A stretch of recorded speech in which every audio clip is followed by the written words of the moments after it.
বিসমিল্লাহির রহমানির রহিম। সুপ্রিয় দর্শক, আসসালামু আলাইকুম। সাপ্তাহিক উত্তর দিগন্তের বিশেষ সম্পাদকীয়তে স্বাগত জানাচ্ছি আমি এম এ জাফর লিটন।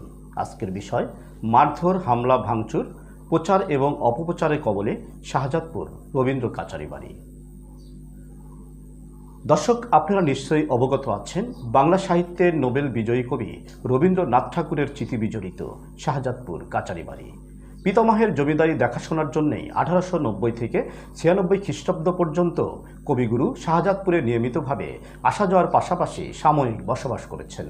শাহজাদপুরে অবস্থানকালীন কবি নিয়মিতভাবে এর প্রকৃতি, পরিবেশ, ঘটনা প্রবাহ নিয়ে গল্প, উপন্যাস, নাটক এবং গান রচনা করেছেন, যা রবীন্দ্র সাহিত্য ভাণ্ডারে প্রমাণ বহন করে।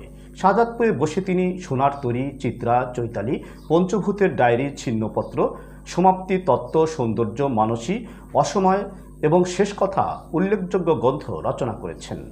1969 সালে এই কাচারি বাড়িকে পরিচ্ছন্ন করে সরকার প্রত্নতাত্ত্বিক অধিদপ্তরের আওতায় এনে সংরক্ষণের উদ্যোগ নেয়। কাচারি বাড়ির পূর্ব আঙিনায় দ্বিতল ভবনটি বর্তমানে রবীন্দ্র স্মৃতি জাদুঘর হিসাবেই পরিচিত। রবীন্দ্রনাথ ঠাকুরের ব্যবহৃত খাট, পালকি, খড়ম, জুতা, চশমা, তোশক, চেয়ার, পানির ট্যাম্প, টেবিল, আলনা, ড্রেসিং টেবিল, থালা বাসন সহ নানা সামগ্রী রয়েছে এবং 1999 সালে কাচারি বাড়ির পশ্চিম আঙিনায় 500 আসন বিশিষ্ট একটি রবীন্দ্র অডিটোরিয়াম প্রতিষ্ঠা করা হয়। প্রতি বছর 25, 26, 27 বৈশাখ বিশ্বকবি রবীন্দ্রনাথ ঠাকুরের জন্মজয়ন্তী জাঁকজমকপূর্ণভাবে রাষ্ট্রীয়ভাবে এটি উদযাপন করা হয়। প্রতিদিন দেশ এবং বিদেশের বিভিন্ন প্রান্ত থেকে কবি ভক্তরা ছুটে আসেন শাহজাদপুরের এই রবীন্দ্র কাচারি বাড়িতে। গত 8 জুন সোমবার কাচারি বাড়ির ভিতরে টিকিট কাটাকে কেন্দ্র করে শাহজাদপুরের রূপপুরের এক প্রবাসী এবং রবীন্দ্র কাচারির কাস্টোডিয়ানদের মধ্যে অনাকাঙ্ক্ষিত ঘটনা ঘটে। কাচারি বাড়ির কর্মচারীদের মারপিটের শিকার হয় ওই প্রবাসী দর্শনার্থী এবং এর জের ধরেই ওই প্রবাসী দম্পতি ওই দিন রাতেই কাস্টোডিয়ান হাবিবুর রহমানের নামে শাহজাদপুর থানায় একটি অভিযোগ দায়ের করেন। এরপরই গত 10 জন প্রবাসীর পক্ষে শাহজাদপুর প্রেস ক্লাবের সামনে একটি মানববন্ধন অনুষ্ঠিত হয়।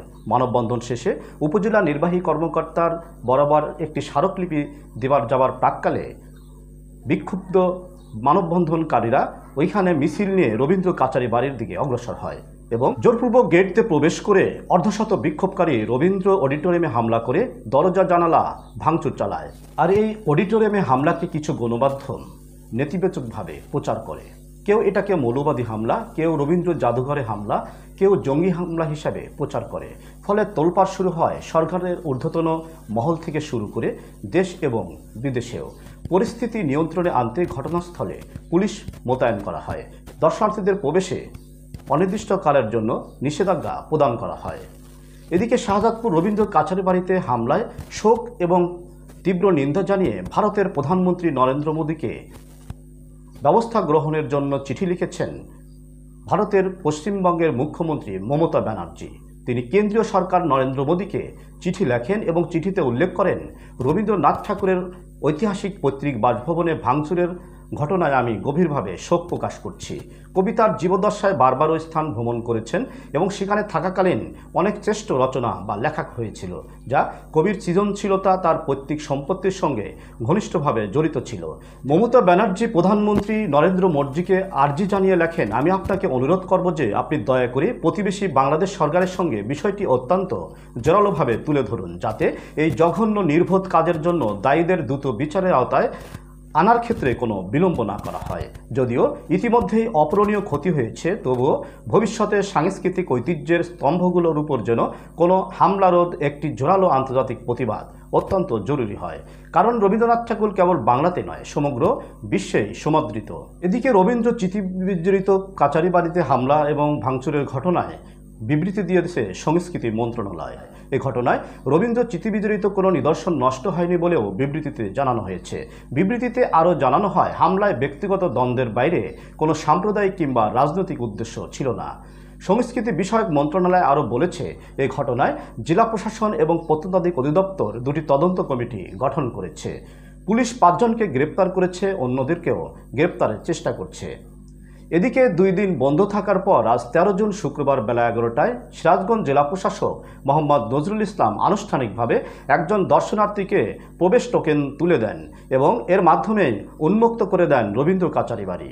এ সময় প্রশাসনের বিভিন্ন পর্যায়ের কর্মকর্তা ছাড়াও উপজেলা বিএনপি এবং জামাত ইসলামী নেতৃবৃন্দ ছাড়াও বিভিন্ন সামাজিক, সাংস্কৃতিক এবং সাংবাদিক কর্মীরা উপস্থিত ছিলেন। দর্শক, ব্যক্তিগত ঘটনাকে কেন্দ্র করে রবীন্দ্র কাচারি বাড়ি নিয়ে অপপ্রচার এবং রাজনৈতিক ও সাম্প্রদায়িক উত্তেজনা ছড়িয়ে দিতে চেয়েছিল একটি মহল, যা মোটেও কাম্য নয়। রবীন্দ্র কাচারি বাড়ি শাহজাদপুরের ইতিহাসের একটি অংশ। এই জনপদে কবি হিসেবে জাতি, ধর্ম, বর্ণ সবাই রবীন্দ্রনাথ ঠাকুরকে নিয়ে গর্ববোধ করে। তাই বিক্ষুব্ধ জনতা রবীন্দ্র স্মৃতি জাদুঘরে কেউ হামলা চালায়নি। ক্ষোভ ছেড়েছে কাস্টোডিয়ান এবং রবীন্দ্র মিলনায়তনে। সম্পূর্ণ সুরক্ষিত রয়েছে রবীন্দ্র স্মৃতি জাদুঘর। এটাকে নিয়ে কেউ রাজনৈতিক এবং ধর্মীয় ব্লেম দিতে চেয়েছিল। শেষ পর্যন্ত প্রশাসন এবং উপজেলাবাসীর সহযোগিতায় সব বুমেরাং হয়েছে। তবে রবীন্দ্র কাচারি বাড়ির কর্মকর্তা এবং কর্মচারীদের উচ্ছৃঙ্খলতাই এই পরিস্থিতি সৃষ্টি করেছে। সর্বাগ্যে তাদের প্রত্যাহারপূর্বক আইনানুগ ব্যবস্থা জরুরি।